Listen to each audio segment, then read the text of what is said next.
I'm going to be reviewing today Princess Kaulani, the movie, produced in 2009. It's a British-American production, and we'll get into all the issues.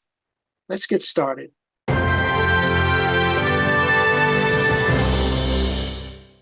Yes, this is a movie produced in 2009, as I stated, a British and American production. It pretty much gives a snapshot of the life of Kaulani, who was a Hawaiian princess. She was the niece of King Kalākaua and Queen Liliʻuokalani. And she was born in 1875, October 16, my birthday, which is interesting to me. And her mother was Likelike, who was a sister of both the king and the queen, right? And she was married to Archibald Cleghorn, who was a Scottish businessman in Hawaii. And they had this daughter, Kaulani.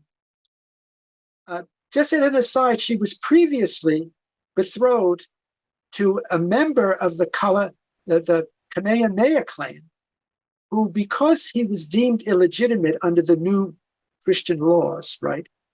He was the son of Kamehameha III, biological son, and Jane Lahi, who was John Young's granddaughter, right?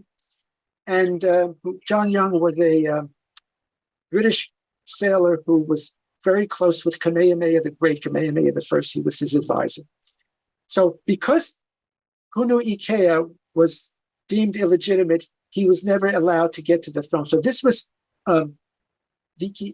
Likelike's first betrothed before she married Cleghorn. Okay, so one other aside. The marriage of Likelike and Cleghorn was not a happy one, even though some of Likelike's cousins,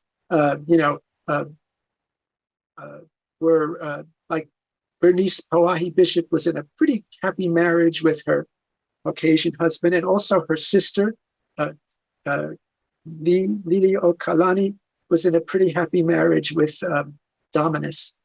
But her marriage was not happy. So what happened, people don't know this, the English press has tried to make Likelike to seem peculiar, but she was depressed in her marriage. So she had, at one time she had written Cleghorn, I don't love you, you don't love me, why are we together? But in those days, she was sort of trapped in a bad marriage. So with her depression, she stopped eating from her depression, and she passed away when her daughter was only 11 years old, which was very traumatic for the young girl, right? But her father, stern as he was, he had this young woman sent to England for schooling. There was a lot of turmoil in 1887 here in Hawaii. So he sent her to England, and also to train her for the role she was going to take, because she was in line for the throne after the queen, right? And she was the only one left along that line, in that direct line in the royalty for the Kalākaua dynasty. Okay, so she goes to England, right? And she stays with the Theo Davis family on this estate. And Theo Davis had business interests here in Hawaii, and he had gone back to England. And she stayed with them, in their household. So she's going to school there. They sent her to another school, to a finishing school in England. And it was pretty difficult, coming from Hawaii, a different culture and everything. And she got trained, and she was trained. She had some difficult times there with some movie shows, some racism and other things, but she stuck it out. She was, a survivor, right? She was a survivor. And the movie shows, they probably made more of it than it was. It seems there was some kind of a love relationship between her and Clive Davis, who was the son of Theo Davis. But one of my complaints is this movie. So that there was too much of that in this movie, and one of the producers stated that the reason they added all those love scenes, which might not even have been that accurate, that's this Victorian age, they sort of made it like it was this 70s, 80s, 90s of this era, right? Of our present era. They wanted to attract a wider audience. So they sort of took a lot of leeway with accuracy in terms of that initially, that love affair. It took over too much of the movie. And that was one of my complaints. So Kaulani gets trained. She grows from a young girl, into a beautiful young woman, articulate, fashionable, had a fashion sense. She had a really good fashion sense. When she was 17, you had the overthrow, initial overthrow, 1893, right? She was 17 years old. And she was shocked by this. She was in England, and the Theo Davis family, her dad had sent telegrams to tell her that this was happening, and the Theo Davis family didn't want to tell her, to pass on these notations to her, telegrams. So she, at least initially, she didn't know, right? And plus, the movie said that this romance with Clive Davis, he didn't want her to know, so that she wouldn't rush back, so he'd have her there in England, right? So lo and behold, she finds out. And then she becomes an advocate. And she was so articulate and so, so classy, elegant, smart, intelligent, that she came to America, right? And to lobby for the sovereignty of Hawaii in the U.S. Congress, even though her aunt had come, but she even packed more of a wallop, right, in terms of influence than even her aunt, who has written an autobiography. Liliʻuokalani wrote her, which I've read from cover to cover, and that's she talks about all her travails, with the trying to hold on to sovereignty of her island nation. So Kaulani gets up and speaks in front of the U.S. Congress, and they are so impressed with her that a lot of these congressional members that were sort of not really concerned about the taking over, they start switching over to the Hawaiian royalty, natives side, because she was a very good ambassador. But what happens, just as they're ready to vote, a battleship in Havana Harbor gets bombed. And at that point, it instigates the Spanish-American War, because the U.S. wanted that Honolulu Harbor because they were going to be battling in the Philippines and Guam and other places in the Pacific. So that turned it around. This was really a big shock for Kaulani, right? She had already lost her mother at a very tender age, at 11 years old. And her aunt, the queen, was telling him all the sadness that she felt being locked up in Iulani Palace, like a prison, right? So it really weighed heavily.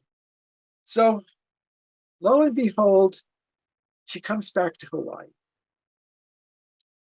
And she's trying to live a normal life, but there's this burden on her, emotional burden, because she was pretty much in line. They were grooming her to become the queen. They were grooming her to become the queen of Hawaii, right?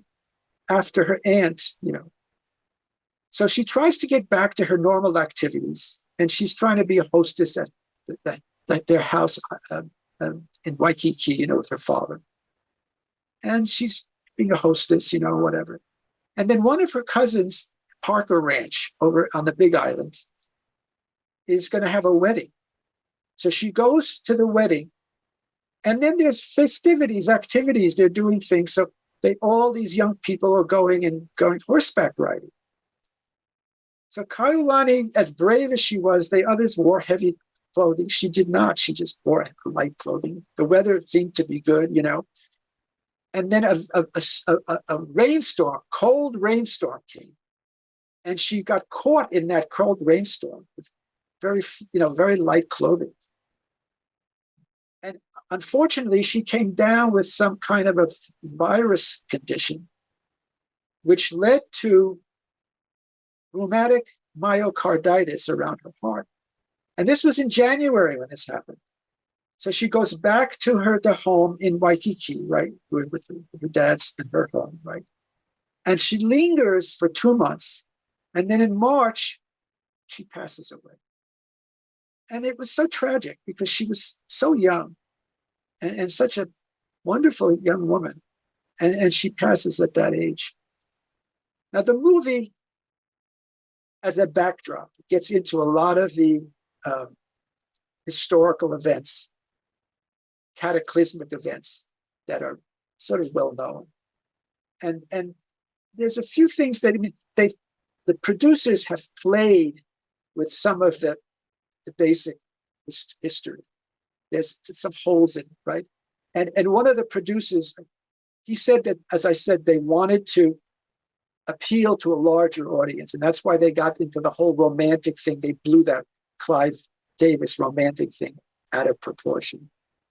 And Sanford Dole, in a sort of a positive light, that he was the one that pretty much commiserated, communicated with Kaiulani, and they decided to give voting rights to the Kanaka Maoli, right?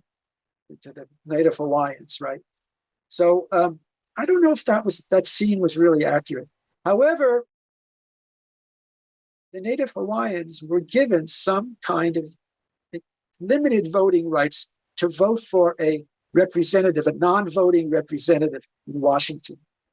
And that did happen. And then Robert Wilcox and then later Jonah Kuhio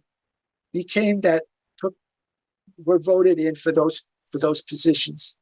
And Robert Wilcox was only there a short time, so 2 or 3 years, but then Jonah Kuhio was there for about 20 years, and he was able to institute a lot of positive legislation in the US Congress for Native Hawaiians to better their lives. So he was given lemons, and he made lemonade out of it. He tried to make the best of a bad situation, and he was effective.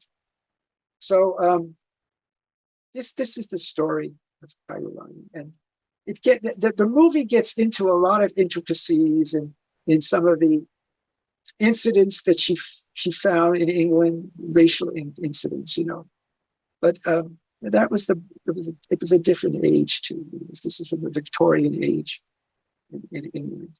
And she rose above all of this and just developed herself into this phenomenal speaker.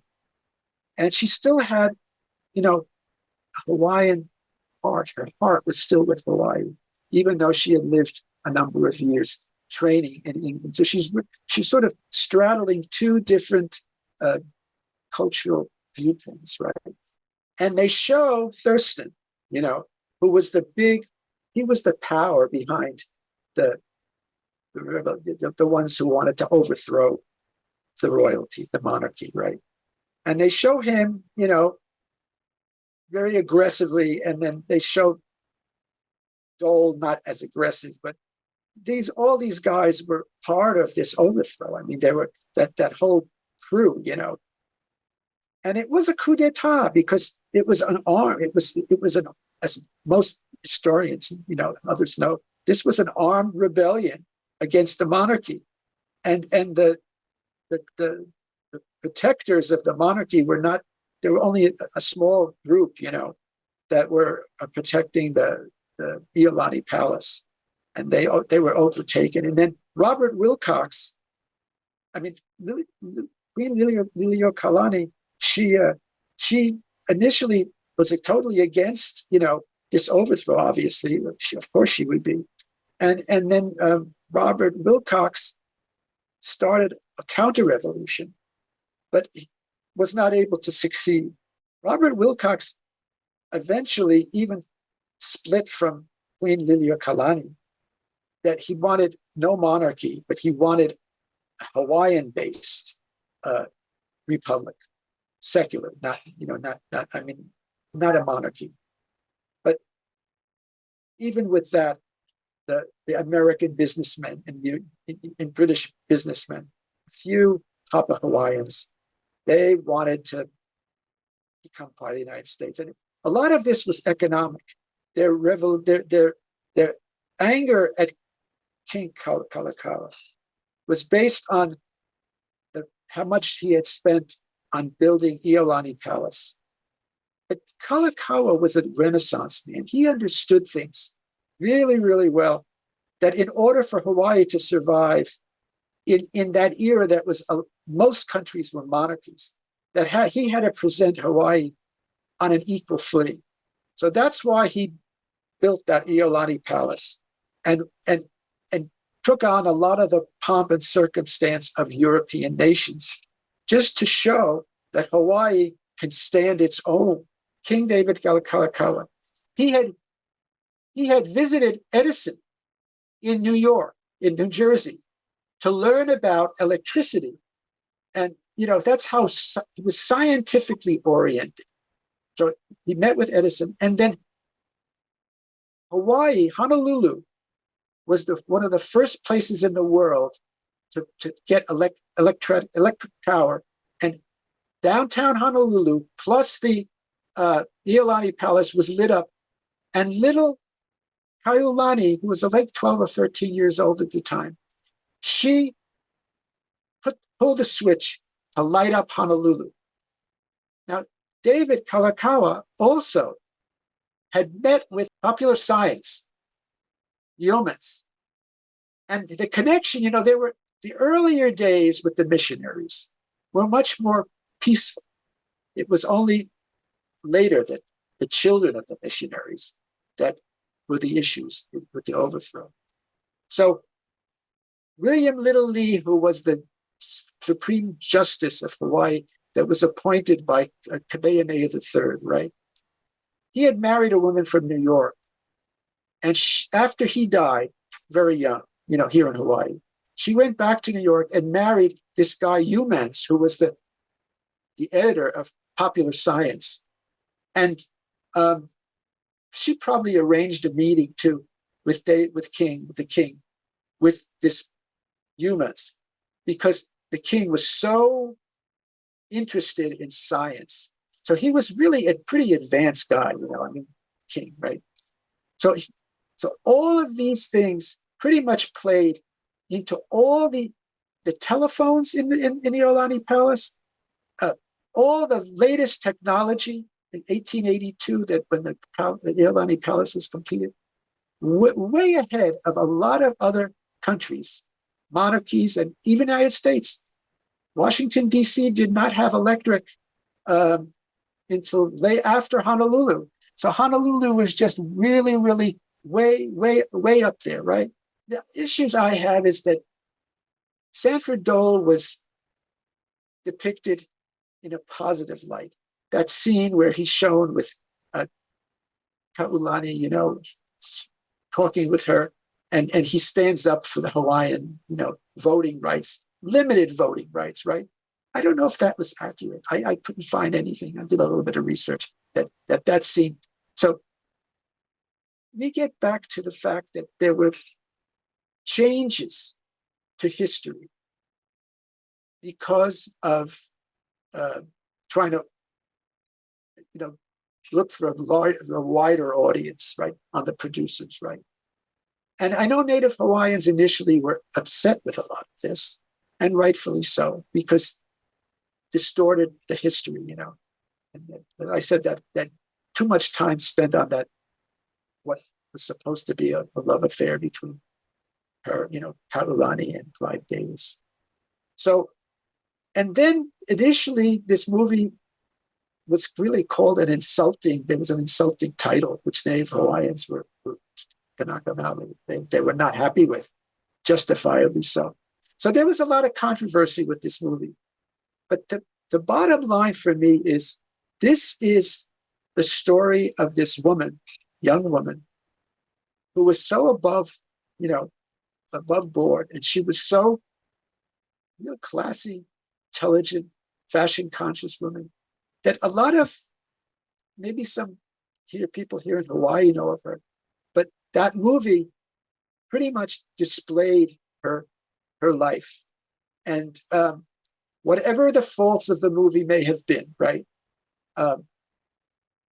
It did show enough of her life and the travails and the hardships that she dealt with.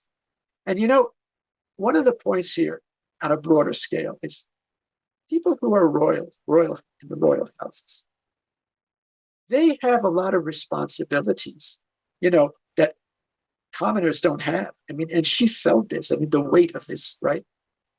Her cousin, Bernice Pauahi Bishop, chose not to be queen because she had seen her Hanai mother, she's seen her Hanai mother, was the regent, right? The pressures that she felt, that she was feeling, and the regent also passed away young from all the pressures. So Bernice Pauahi Bishop said, "I don't want to be queen. I don't need that." And when Kamehameha V was dying, he told her, "You have to take this. You have to be queen." And she said, "Please no. There are others more suitable than myself," right?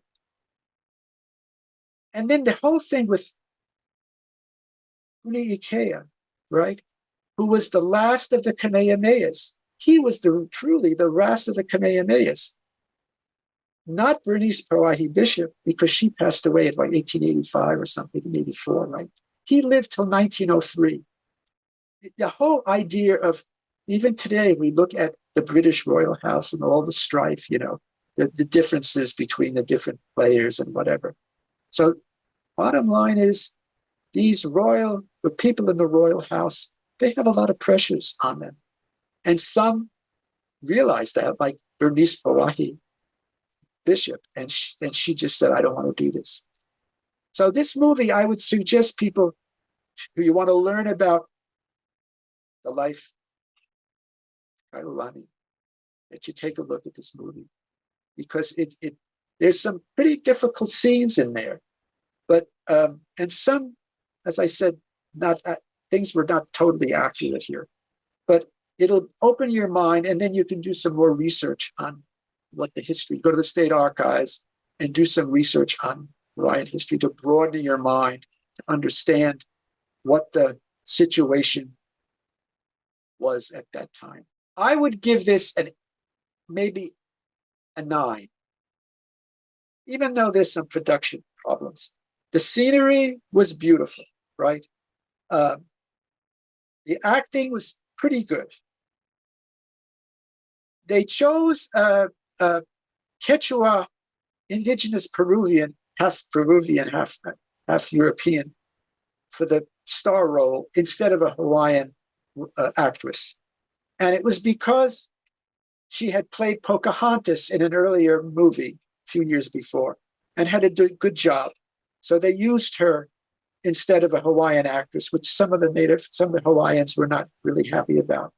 But that's the way Hollywood works. They try to find someone who they feel has some background, and has played a role similar.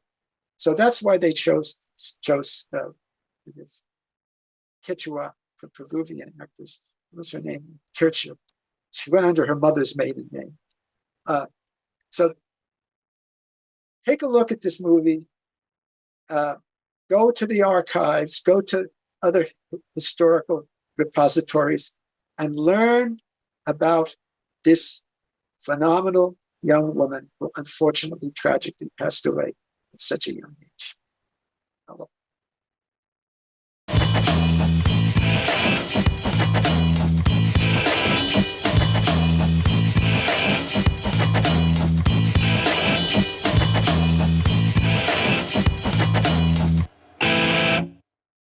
Thank you so much for watching Think Tech Hawaii. If you like what we do, Please like us and click the subscribe button on YouTube and the follow button on Vimeo. You can also follow us on Facebook, Instagram, and LinkedIn, and donate to us at thinktechhawaii.com. Mahalo.